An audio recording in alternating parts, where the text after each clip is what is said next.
So, good day sa lahat mga partners. So, for today's video, isa na namang tips at gabay para sa mga aspirant applicant natin. At syempre, para doon sa mga nangangarap na makapasok sa bureau, lalong-lalo na dito sa BJMP. Okay, so today, ang pag-uusapan natin, no? Ang pag-uusapan natin ngayon ay regarding sa quota. Okay? So, kailan nga ba? Anong date?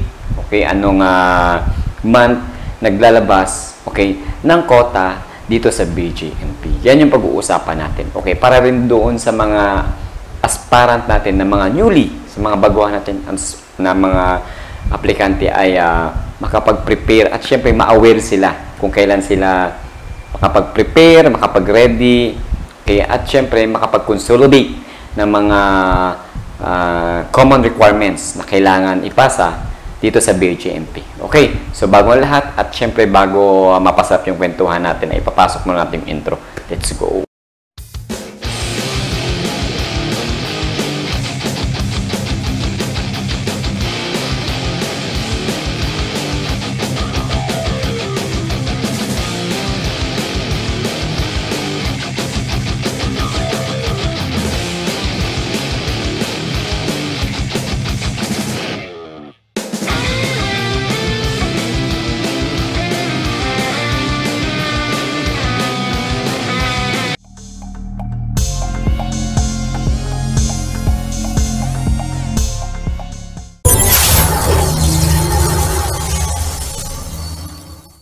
So, yung mga pars, ladies and gentlemen, good day sa inyong lahat. Kamusta? Okay? Especially doon sa mga aspirant applicant natin na continuous yung kanilang pag-process sa kanilang pag-apply dito sa BJMP. Okay? So, galingan, no? Be confident kung anong phase na kayo sa pag-apply ninyo. Okay? So, ngayong araw, ang pag-uusapan natin ay regarding ito sa kung kailan nag-o-open yung quota dito sa BJMP.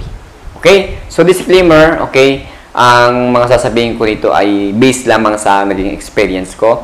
At syempre, ito ay estimation date. Okay? Estimation date para maging aware yung ating mga aspirant applicant. At syempre, kung kailan sila makapag-prepare at makapag-ready. Okay? Makapag-ready ng kanilang mga requirements. Okay? So, disclaimer ha. Uulitin ko, disclaimer, ito ay estimation date.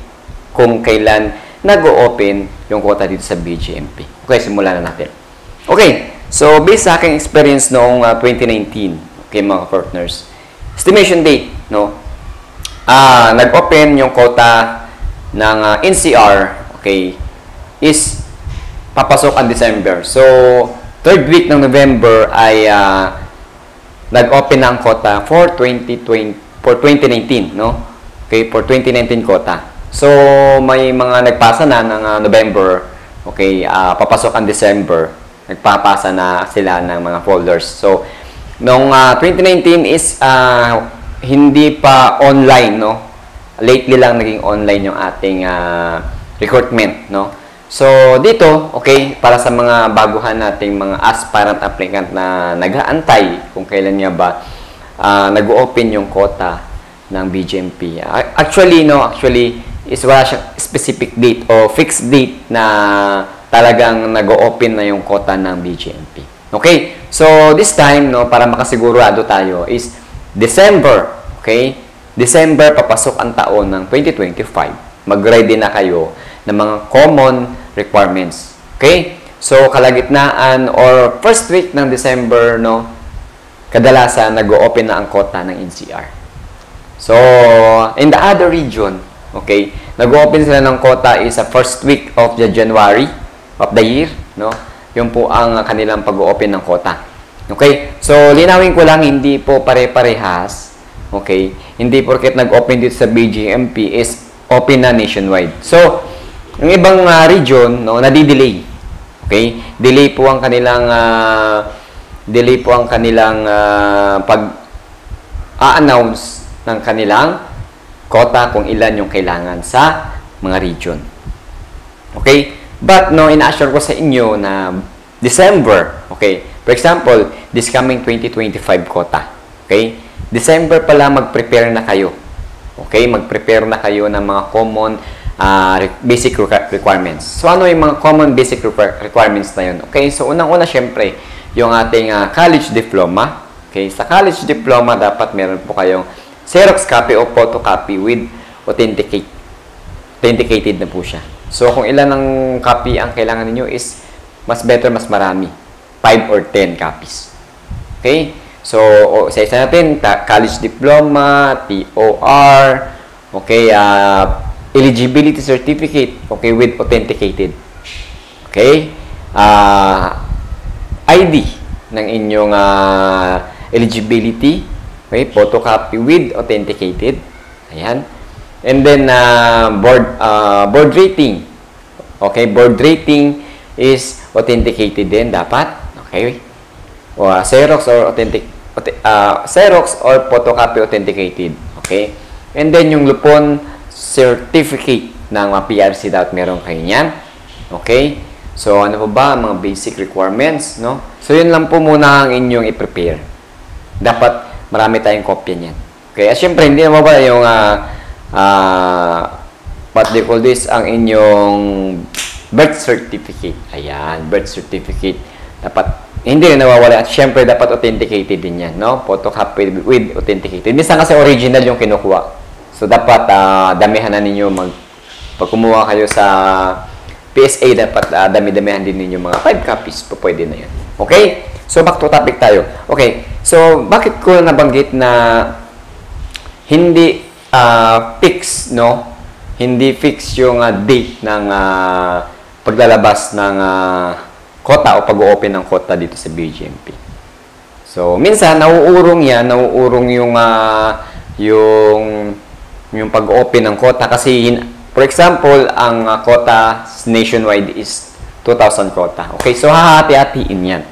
Okay, hahati-hatiin ng bawat region, NCR, Calabarzon 4A, Region 1, Region 2, Region 3, hahati-hatiin po yan. Kaya minsan, no, yung December, nauusod yan ng January nag-open na po ng quota. Okay? So, inassure ko sa inyo na by January, okay, by January of the year, nag-post na po sa FB, okay, sa FB page ng bawat region na open na po ang quota, ilan ang kailangan.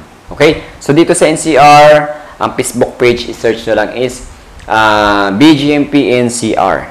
Okay? Kung sa 4A naman kayo, BGMP Calabarzon.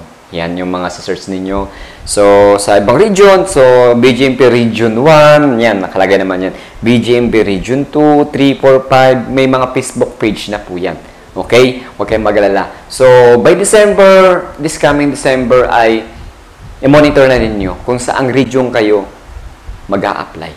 For example, dito sa NCR, okay? December pa lang, i-like na ninyo yung page na yun para syempre, pag may pinost sila doon ay ma-accredit kayo or what do you call this? Mabigyan kayo ng, ng sign. Wow, sign, parang pag-ibig. Mabigyan kayo ng sign na open na po ang quota dito sa NCR. At syempre, papahuli pa ba tayo sa pag-a-announce? Syempre, hindi. So, dito, abang-abangan nyo rin sa aking YouTube channel. Okay? Na kung kailan ang mag-open ang quota ang BGMP. So, agad-agad natin dito ipopost sa ating YouTube channel. Okay? Agad-agad kong sasabihin sa inyo kung kailan, okay, mag-open ang quota ng BGMP for the year of 2025. Ayan. Okay, so ulitin ko ulit mga partners. Yung mga kailangan or basic requirements na inyong ihanda. Ha? So, college diploma, Xerox copy with authenticated, okay? TOR, yan yung mga kailangan ninyo na ha. Tapos, sa birth certificate, PRC license, photocopy with authenticate, ID ng inyong eligibility, ayan. Tapos, PRC certificate ratings, yung board rating, dapat meron din po kayong Xerox and authenticated. And then, syempre, yung certificate of Lupon, no? Lupon certificate na kayo na nagpapatunay na kayo ay nakapasa ng board exam. So, Xerox copy with authenticate. Yan lang po muna yung mga basic. Huwag muna kayong kumuha, okay, ng MTC-RTC certificate. Clearance. Okay? So, by the way, ay handa rin ninyo ang NBI, police clearance, ayan. Okay? Yan yung mga basic or common requirements na dapat ninyong ihanda o i-ready muna. Okay? So, sa online, no? Sa online website ng ating applicant, okay? So, mas magandang mag-open kayo is madaling araw. Okay? Sa madaling araw ay wala masyadong nagda-download ng mga, okay, requirements nila. So, huwag tayong sumabay sa from 7 a.m. and to 5 p.m. ng hapon kasi loaded yan. Kaya ang iba nagkakaproblema sa website. Nagdo-loading, hindi na tinatanggap yung kanilang files. Okay? By the way, sa mga files, meron po tayong mga required files para magkasya yung ating mga sizes ng ating files. Minsan pagka magpas kayo doon sa required files, is hindi tinatanggap ng website. Okay? So, i-ready na ninyo. Okay? PDS, ayan. So, sa may online natin, for example, may nagtanong dito is, Sir, paano marami akong certificate of seminars? Tapos, hindi ko po na-download doon sa online website ng BGMP, NCR, for example. So, ang gagawin po ninyo, kapag hindi po ninyo na-download doon, hindi ninyo na-isama o na-ilakip, is, pwede po ninyong i-attach sa TO1 file o yung folder ninyo na ipapasa sa BGMP. Yan. Kasi may nakalagay naman doon na tabbings. Doon sa tabbings, doon nyo po ilagay yung mga certificate na hindi ninyo na i-attach doon sa online website. Okay, application. Okay? So, by the way, ulitin ko ulit, ang magandang mag-upload ng mga mag-online application is madaling araw. Okay? Kasi para hindi pa loaded. Okay? Para hindi kayo magka-problema. At syempre, reminders ko rin na sundin ninyo yung file size, okay? Para hindi na pabalik-balik, hindi nagkakaroon ng error ang inyong pagda-download ng inyong mga requirements. Okay? So, disclaimer lang mga partners ha. Yung binigay ko is estimated, but syempre ina-assure ko sa inyo na kahit estimated ay makapag-prepare kayo at makapag-ready na kayo ng mga requirements na kinakailangan ninyong ipasa. Okay? So, yun mga partners, sa mga nagtatanong ay wala po talagang totally fixed date kung kailan nag-o-open ng quota, okay, ang BGMP. So, syempre, na-assure ko sa inyo, nandito ako, okay, nandito yung YouTube channel natin para once na nag-open na po ang quota sa BGP, agad-agad natin gawa ng content, ng video, at para may announce sa inyo, at para may paabot ko sa inyo na nag-open na po ang quota ng BGMP. Ayan. So, maasahan ninyo ako dyan kung kailan po mag-open ng quota. Okay, kung ilan ng quota, alamin natin yan para syempre para maging aware kayo yung mga newly applicant na mga partners natin dyan. Para maging aware, makapag-prepare, okay? Makapag-ready ng mga dapat na kailangan na requirements. Okay? So, yan mga partners, kung tatanungin nyo ako ano mga dapat kailangan gawin bilang isang aplikante. So, dapat ready kayo, meron kayong budget, no?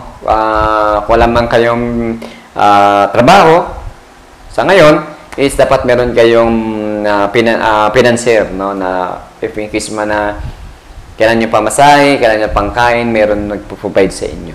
Okay, so swerte yung may mga trabaho habang nag-a-apply dahil walang problema sa budget. Mga partners, naway nabigyan ko na naman kayo ng isang informative tips at gabay para sa inyong pag-a-apply. Okay, lalo-lalo na doon sa mga newly applicant natin. Okay? So, this coming December, okay, mag-prepare na kayo. Ha?